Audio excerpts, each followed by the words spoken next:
The sky over Viresha burned. The once lush landscape of the Aethar homeworld was now a war zone, engulfed in flames, smoke, and the distant rumble of explosions. The invasion had come swiftly, brutally, leaving the native population in chaos as their world was overrun by the Orshan, a ruthless, mechanized species. The Aethar were proud, peaceful beings, scientists, scholars, diplomats. They were not warriors.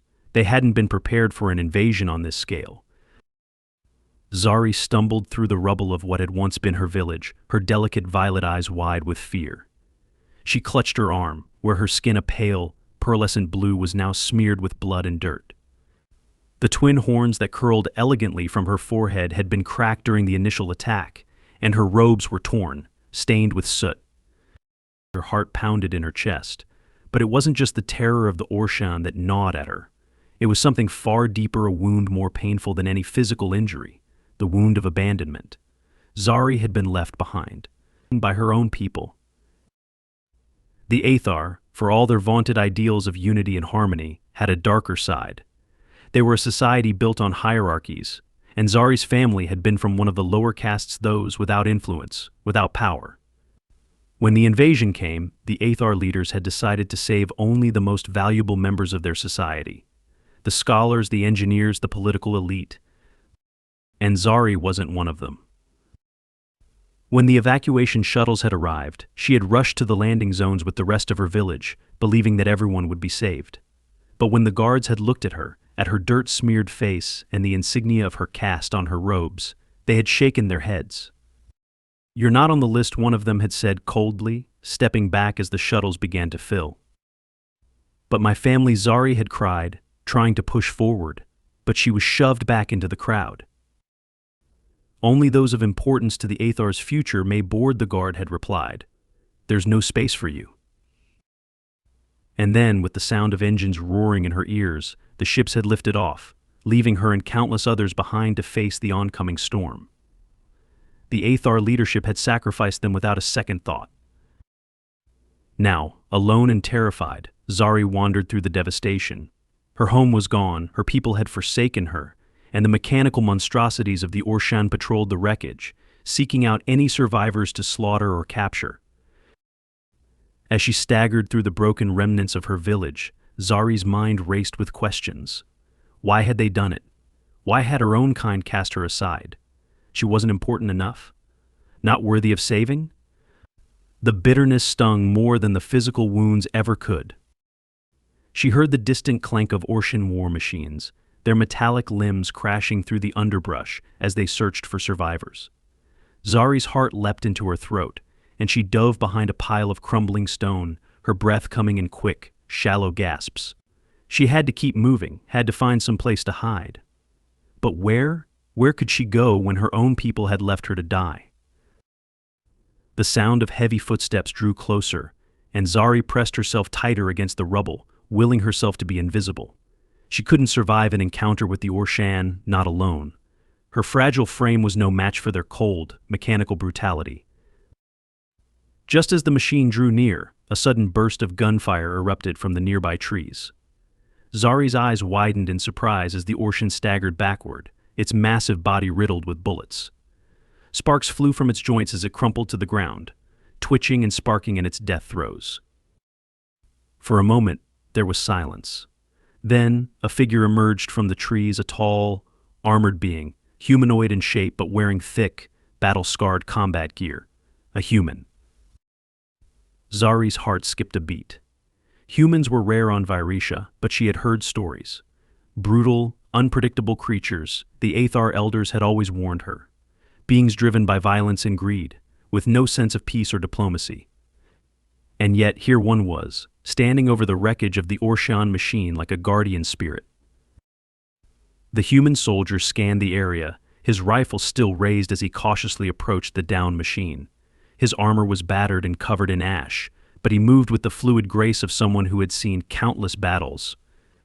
His helmet was cracked, revealing part of his face, dark eyes, hardened by war, and a strong jaw that clenched with tension. Zari watched him from her hiding spot, unsure of what to do. He was clearly dangerous, but he wasn't Orshan. He hadn't come to slaughter her people. But what did he want? Before she could decide, the human turned, his gaze locking onto her position.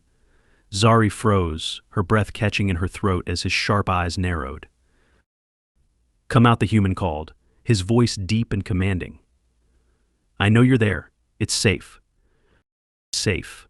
The word echoed in Zari's mind, but she couldn't believe it. She had learned the hard way that no place was truly safe. Her own people had taught her that. But she had no choice. If she stayed hidden, the Orshan would find her eventually. Slowly, hesitantly, Zari stepped out from behind the rubble, her knees trembling as she met the human's gaze. "Please, don't hurt me," she whispered, her voice barely audible. The human soldier lowered his rifle, his posture relaxing slightly. "I'm not here to hurt you," he said, his tone softening. "You're Aethar, right?" Zari nodded, still trembling. "Name's Captain Dorian Kane," the human said, slinging his rifle over his shoulder. "I'm with the 43rd Recon Division. We were deployed to help with the evacuation, but things went sideways fast." Zari stared at him, confused. "Evacuation?" she asked, her voice shaky. "There was no evacuation. They left us behind." Kane's expression darkened. "They didn't tell us that," he muttered, his gaze hardening. "Figures." He stepped closer, his eyes scanning Zari's injuries. "You're hurt," he said, his voice softening again. "Let me help you.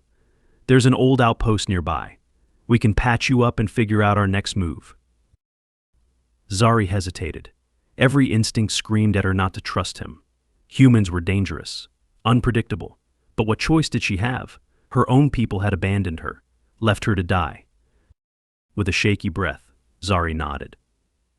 "Okay." The journey to the outpost was grueling. Zari's legs felt like lead, and every step sent jolts of pain through her body. But Kane was patient, keeping a steady pace and glancing back frequently to make sure she was still with him. His presence, though intimidating, gave her a strange sense of comfort. He hadn't abandoned her. Not yet, at least.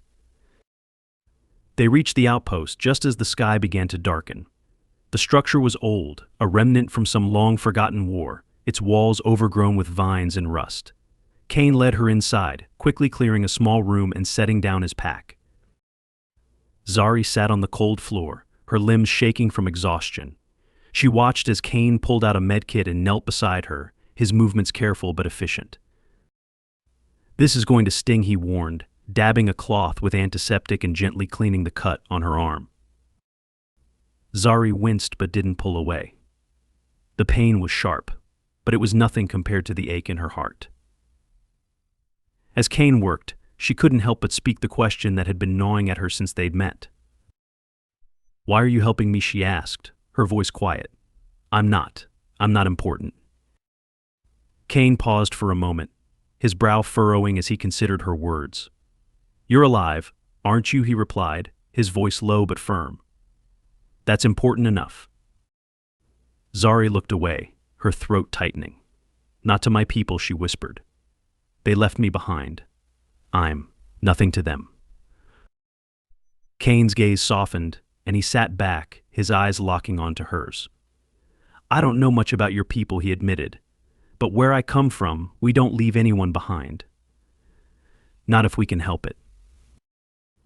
Zari's eyes burned with unshed tears. She had been so sure that she didn't matter, that her life was meaningless in the grand scheme of things. But here was this human, a stranger, telling her that she did matter, that she was worth saving. Kane finished cleaning her wounds and stood, offering her a hand. "We'll figure out what to do next," he said, "but for now, you need to rest." Zari hesitated for a moment, then took his hand, letting him pull her to her feet. As she settled onto a makeshift bed of blankets, she couldn't help but feel a flicker of hope. Maybe she had been abandoned by her own kind, but she wasn't alone. Not anymore. Zari awoke to the sound of distant explosions, the ground rumbling faintly beneath her. For a moment she forgot where she was, her heart racing in panic. But then her gaze fell on the dark, metal walls of the outpost, and the memory of the previous day came rushing back. The invasion, the destruction. The human soldier.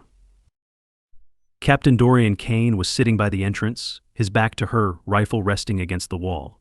He was alert, even in the dim morning light, his eyes scanning the horizon through a crack in the door. Zari watched him for a moment, still trying to make sense of him. Why was he so different from the human she had heard about? She had expected ruthlessness, greed. Instead, she found a soldier who acted more like a protector than a killer. "You're awake," Kane said without turning around, his voice breaking the silence.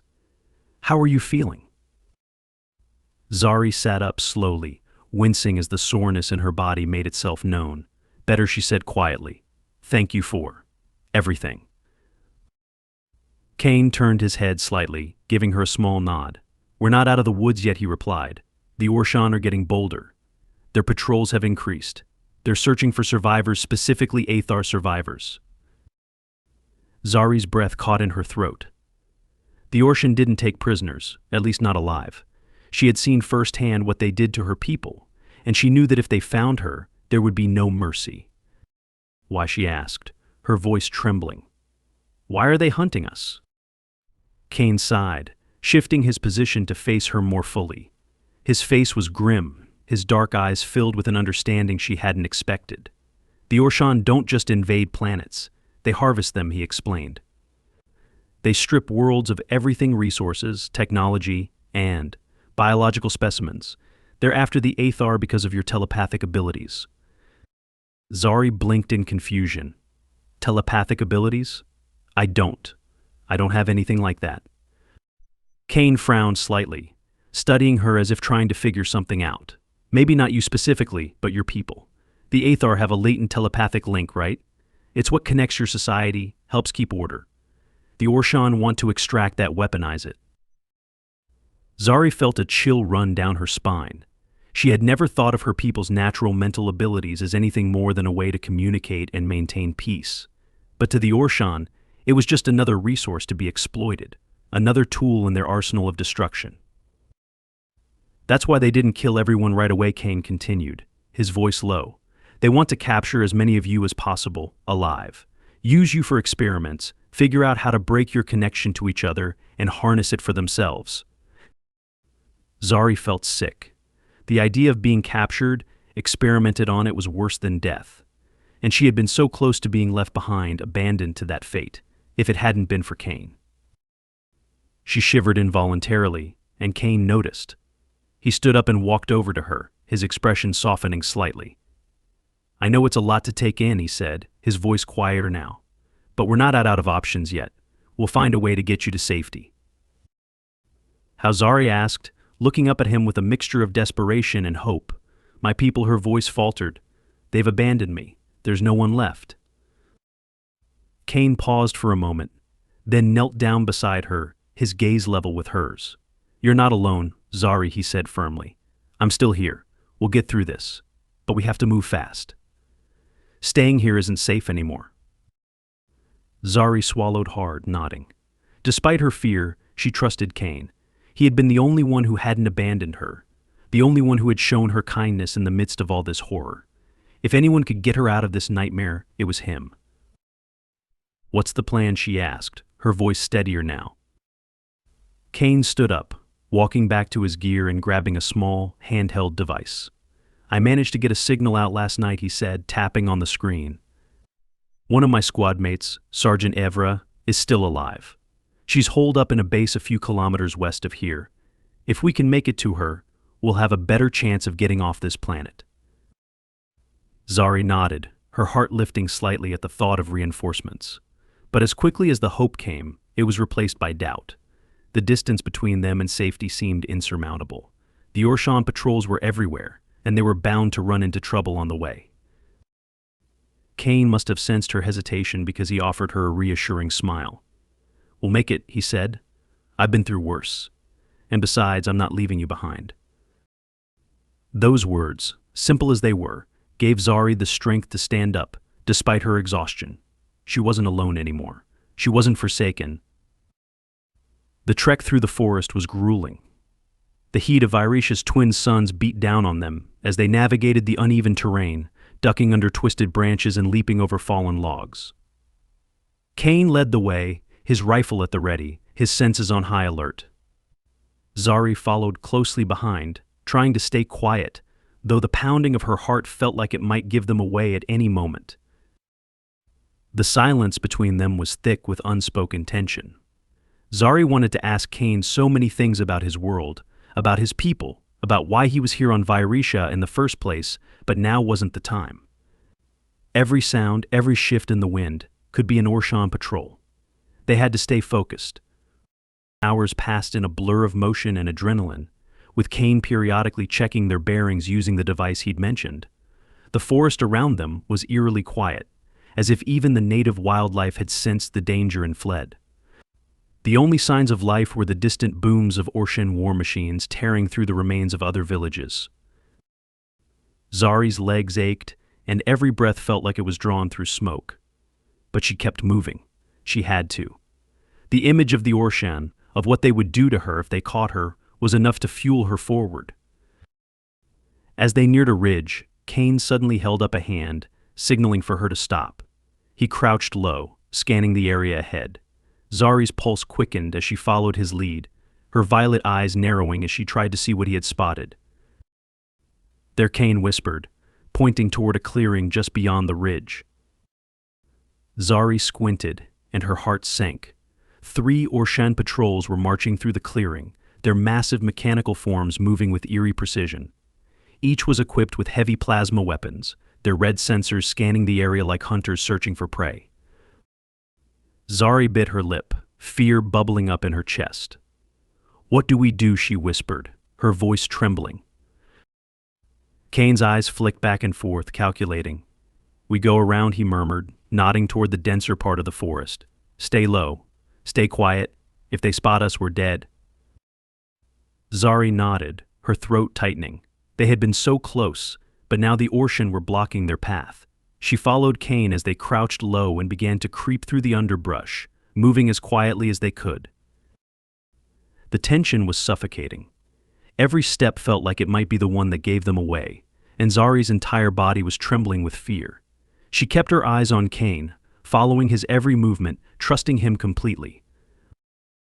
But then, just as they were about to slip past the clearing, Zari's foot snagged on a root, and she stumbled, her hands hitting the ground with a soft thud. The sound, though faint, was enough. The Orshan patrols stopped in their tracks, their red sensors swiveling in their direction. Zari's blood ran cold as one of the machines let out a mechanical roar, its weapon charging up with a high-pitched whine. "Run," Kane shouted, grabbing Zari's arm and pulling her to her feet. They sprinted through the forest, the sound of plasma fire erupting behind them. Trees splintered and exploded as the Orshan fired wildly, trying to hit their fleeing targets. Zari's lungs burned as she ran, her legs screaming in protest, but Kane didn't let go of her arm, dragging her along as they dodged the incoming fire. They dove behind a large boulder, just as a plasma bolt slammed into the ground where they had been standing moments before, sending dirt and debris flying into the air. Zari gasped for breath, her heart pounding so hard she thought it might burst out of her chest. Kane peeked around the boulder, his jaw clenched. "They're closing in," he muttered. "We need to lose them in the trees. Stay with me, Zari." Zari nodded, too out of breath to speak, but her mind was racing. They couldn't outrun the Orshan forever. The machines were too fast, too relentless. And Kane, he was only human. He couldn't keep this up forever. But then, as they started to move again, a new sound filled the air. A sharp, shrill whistle that made Zari's ears ring. "That's a flare," Kane said, his eyes widening. "Aethar is close. We just have to hold on a little longer." Zari's chest tightened with a new burst of hope. They weren't alone. Reinforcements were coming. But the Orshan were still gaining ground. Kane turned to her, his face set with determination. "I'm going to draw them off," he said, his voice calm but firm. "You head for the flare. Evra will find you. I'll circle back." Zari's eyes widened in shock. "No," she protested. "You can't. You'll—" Zari, Kane interrupted, his voice softening. "I'm not leaving you, but I need you to trust me. This is the only way." Tears pricked at the corners of her eyes, but she nodded, knowing that arguing would only waste time. Kane gave her a small, reassuring smile, then stood up, firing a few shots at the Orshan patrol to get their attention before sprinting off in the opposite direction. Zari watched him disappear into the trees, her heart aching. For the first time in her life, someone had stood by her, and now he was risking everything to save her. She turned and ran toward the source of the flare, praying that Kane would make it back to her alive. The forest seemed to stretch endlessly, but the flare's signal was growing brighter. Zari's chest burned with every breath, her legs threatening to give out, but she pushed on, fueled by a single thought: Kane. Finally, she broke through the tree line and stumbled into a clearing where a human figure was waiting.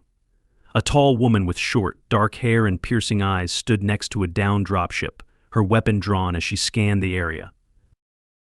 "Ivra," Zari gasped, her voice barely audible. The woman turned, her sharp gaze softening as she saw Zari. "You're Kane's charge?" she asked, stepping forward. "Where is he?" He stayed behind," Zari managed to say between gasps. "He said he'd circle back." Ivra's jaw tightened, and she glanced toward the trees. "That idiot," she muttered, though there was no malice in her tone. "All right, get in the ship. I'll cover him." Zari hesitated, her eyes darting back toward the forest. She wanted to run back, to help Kane, but she knew she would only slow him down. "Trust me," he had said, and she did. She climbed into the dropship, her body trembling with exhaustion, and waited, her heart pounding as the minutes stretched into what felt like hours. Then, just as she thought she couldn't bear the waiting any longer, Kane emerged from the trees, his armor scorched but intact. Ivra fired a few shots to cover his retreat as he sprinted toward the dropship, diving inside just as the Orshan patrol burst into the clearing. "Go," Kane shouted, and Ivra didn't need to be told twice. She hit the throttle, and the dropship lifted off, leaving the Orshan patrols behind as they fired uselessly into the sky. Zari sat back, her heart still racing, but for the first time in what felt like forever, she allowed herself to breathe. They had made it. Kane slumped into the seat beside her, wiping the sweat from his brow. He glanced over at her, a small, tired smile on his face. "See," he said, his voice low and rough. "Told you I wouldn't leave you behind." Zari smiled, the weight of everything that had happened still pressing down on her, but for the first time since the invasion, she felt something she thought she had lost forever. Her hope. "You saved me," she whispered, her voice barely audible. Kane shrugged, leaning back in his seat. "We saved each other?" And in that moment, Zari knew he was right.